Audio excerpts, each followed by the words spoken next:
Justin Thomas is his own biggest rival. Justin Thomas doesn't have to look around much to find his #1 rival. He just has to look in the mirror. The defending FedExCup champion and reigning PGA Tour Player of the Year is coming off a breakout season when he joined the game's elite, a winner of 5 titles in the 2016-17 wraparound season, including his first major triumph in the PGA Championship. He shot a first-round 59 in Hawaii and a third-round 63 in the U.S. Open, which set the record for lowest score relative to par in major championship history. He was a force in the President's Cup and won just shy of $20 million. And he joined Jack Nicklaus, Tiger Woods and Jordan Spieth as the only players to win 5 times in a season, including a major, before turning 25. What does he do for an encore? More, Jarena Pillar to play an invitational before taking time off to have baby more, column, Woods back among top questions in New Year in golf. He's already dealt with it and similar questions a few times since the 2017-18 season began in the fall.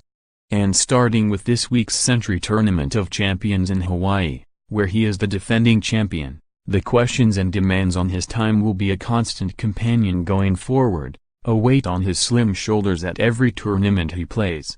I know I'm constantly going to get reminded of what I did last year versus this year and whether it's better or whether it's worse, Thomas said.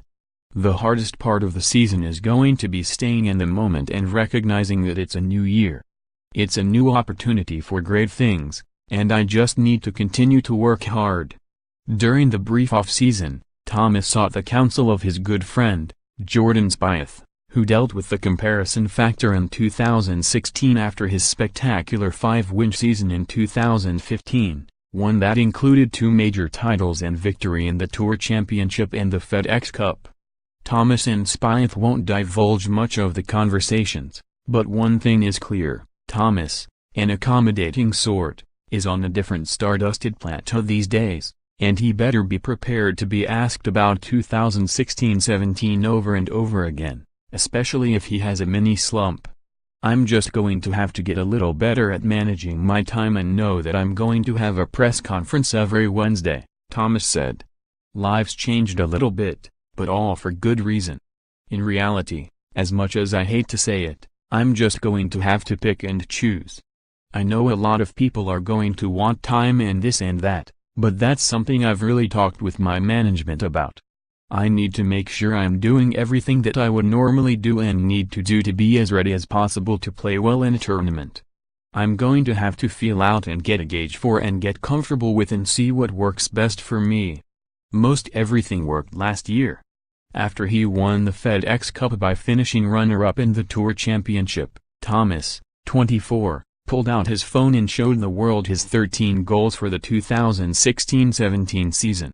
He accomplished 11. Among them winning a major and making the President's Cup team, and came so very close to ticking off the other 2 boxes.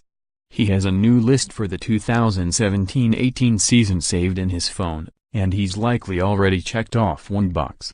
In the fall, he won the inaugural CJ Cup at 9 Bridges in South Korea, pushing his total of tour wins to 7.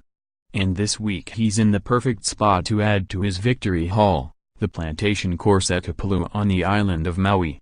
After a 6-week break, the tour resumes the season with the Tournament of Champions. Last year Thomas won the winners-only event by 3 shots with rounds of 67, 67, 67, 69. The next week he shot 59 in the first round of the Sony Open and followed with rounds of 64, 65, 65 to win by 7 shots and set the PGA Tour 72-hole scoring record of 253. Let the questions continue.